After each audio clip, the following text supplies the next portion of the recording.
एक पिता की भूख हिंदी कहानी। 5:30 को ऑफिस खत्म होने के बाद मैं सीधा घर नहीं गया था, क्योंकि मुझे मेरे दोस्त का फोन आया था, जिसने मुझे राजा रानी वड़ा पाव की शॉप के सामने मलाड में रुकने के लिए कहा था। उसे कुछ शॉपिंग करनी थी, इसलिए उसने कहा था तुम रुकना, साथ में जाएंगे। हम दोनों हमेशा एक साथ ही शॉपिंग करने जाते थे। उस शॉप के पास पार्किंग के लिए पैरेलली कुछ लोहे के एंगल लगाए हुए थे। मैं उन्हीं पर चढ़कर बैठ गया और अपने दोस्त का इंतजार करने लगा। एक 70-72 साल का बुजुर्ग आदमी, आंखों पर मोटे कांच वाले चश्मे, मेले धोती और कुर्ता पहने मेरे पास आया।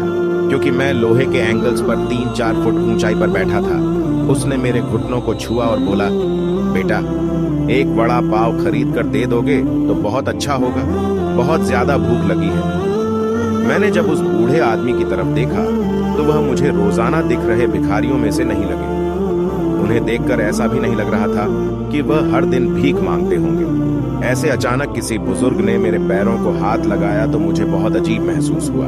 तुरंत एंगल से कूदकर नीचे खड़ा हो गया। मैंने अपने जेब में हाथ डाला और 50 रुपए निकालकर उस बुजुर्ग को देते हुए कहा, अंकल, आपको भूख लगी है तो यह लीजिए, 50 रुपए में कुछ खा लीजिए। बुजुर्ग ने कहा, नहीं बेटा, पैसे मत दो, बस एक बड़ा पाव लाकर दे दो, उतना बस है मेरे लिए। ठीक है, मैं लाकर देता हूँ, आप यहीं बैठिए, कहकर मैं राजा रहा। बड़ा पाव की दुकान में गया और एक बड़ा पाव खरीद कर लाया और बुजुर्ग को खाने के लिए दिया। बुजुर्ग नीचे बैठकर बड़ा पाव खाने लगे।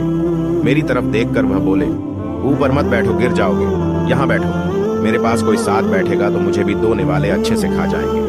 मैं उनका कहना टाल नहीं पाया और उनके साथ ही बैठ गया। फिर मैंने ऐसे ही उनसे सवाल करना शुरू किया, कहाँ से आए हैं, कहाँ जाएंगे, किससे मिलने आए हैं, वगैरह वगैरह। मैं नागपुर से आया हूँ, एक छोटे से गांव में रहता हूँ। यहाँ मुंबई में मेरा तुम्हारे जितनी उम्र का एक बेटा है, एक बड़ी कंपनी में इंजीनियर है, उससे मिलने आया हूँ। 2 साल पहले उसकी शादी हुई, लव मैरिज।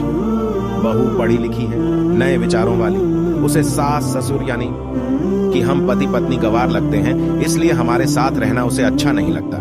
इसलिए बेटा अब अलग रहता है, यही मुंबई में 2 सालों से। परसों मेरे इस मोबाइल पर उसका फोन आया था, कह रहा था अमेरिका में नौकरी मिली है उसे, बीवी को लेकर जा रहा है अमेरिका 10 साल के लिए। यहाँ मुंबई में था तो 6 महीने में एक बार आता था हम बूढ़े बूढ़ी को मिलने के लिए। अब इतने दूर परदेश जा रहा है, एक बार मिलने के लिए आओ बोला, तो अब समय नहीं बचा है। परसों फ्लाइट में बैठकर जाना है कहता है, अब 10 साल के लिए जा रहा है। पता नहीं तब तक हम जिएंगे या मरेंगे, इसलिए सोचा खुद ही जाकर उसे मिल लेता हूँ। कल शाम से एयरपोर्ट को ढूंढ रहा हूँ, लेकिन यहाँ के लोग कहते हैं कि इस एरिया में एयरपोर्ट है ही नहीं। बुजुर्ग ने एड्रेस वाली चिट्ठी मेरे हाथ में देते हुए कहा। उनकी बात सुनकर मैंने कहा, लोग सच कह रहे हैं, एयरपोर्ट यहाँ नहीं है, सांता क्रूज में है। बुजुर्ग ने मेरी तरफ देखकर कहा, लेकिन परसों जब बेटे का फोन आया था तो उसने यही पता लिखवाया था मुझे। लगता है यह फोन भी खराब हो गया है, फोन ही नहीं आ रहा है बेटे का। मैंने बताया था उसको कि मैं उससे मिलने आ रहा हूँ मुंबई। कहते हुए बुजुर्ग ने मोबाइल मुझे देखने के लिए दिया। अब मेरे एक हाथ में चिट्ठी और एक हाथ में मोबाइल था। मैंने मोबाइल का बटन दबाकर देखे, मोबाइल अच्छे से चल रहा था और मोबाइल में नेटवर्क भी पूरी तरह से आ रहा था। मैंने उनसे पूछा, आपने नहीं लगा के देखा फोन बेटे को?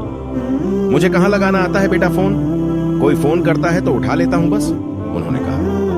मैंने रिसिव्ड कॉल में जाकर कर आखिरी आए नंबर पर कॉल किया। 2 रिंग्स बजने के बाद कॉल कट कर दिया गया। फिर मैंने एड्रेस की चिट्ठी खोलकर देखी, उसमें जहां हम बैठे थे वहीं का एड्रेस था, यानी कि जानबूझकर गलत एड्रेस दिया गया था। मैं समझ चुका था कि गलत पता देकर लड़का अपने माँ बाप को टाल रहा था और अब वह उनका फोन भी नहीं उठा रहा था। मुझे यह भी मालूम पड़ चुका था कि वह जिस प्लेन में सवार हो चुका था वह प्लेन कभी भी उसके माँ बाप के दिशा में उड़ने वाला नहीं था।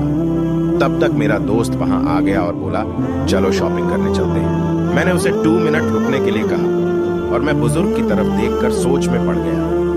मैं समझ नहीं पा रहा था कि अपने बेटे की तरफ से होने वाली धोखेबाजी को यह बुजुर्ग समझ नहीं पा रहे थे, या फिर खुद का बच्चा उनके साथ ऐसा व्यवहार कर सकता है, यह वो स्वीकार नहीं कर पा रहे थे।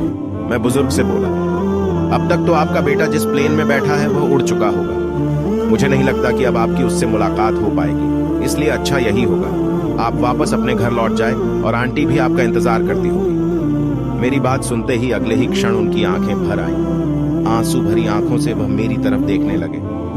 घर जाने के लिए भाड़े के पैसे देते हुए मैंने उनके हाथों पर हाथ रखा और पूछा, अंकल मैं कब से आपके हाथों में यह डब्बा देख रहा हूं, क्या है इस डब्बे में? मोतीचूर के लड्डू है मेरे बेटे के पसंद के, उसके मां ने भेजे हैं, उसके लिए खुद बनाकर। बुजुर्ग ने कहा, किसी खंजर से मेरे दिल को चीर कर मेरे अंतःकरण को लहूलुहान कर दिया हो, ऐसी मेरी हालत हो गई। मैं निशब्द होकर बुजुर्ग की तरफ देखता रहा और वहीं बैठा रहा। ये भाई चलना, देर हो रही है।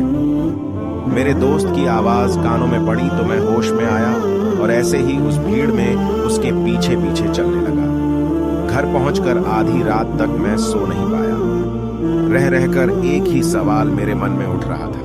एक वड़ा पाव की भीख मांगने वाला वह बेचारा आदमी भूख से बेहाल होने के बावजूद भी अपने साथ लाए उस मोतीचूर के लड्डुओं में से एक लड्डू खुद नहीं खा सकता था। क्या अपने बेटे से इतना प्यार? यह कहानी कैसी लगी आपको? ये दिल छूने वाली कहानी। आपने इस कहानी को पूरा पढ़ा, इसका मतलब है आपको ऐसी इमोशनल कहानियां पसंद है। आप हमारे इमोशनल कहानियों के संग्रह पर क्लिक करके और भी कहानियां पढ़ सकते हैं।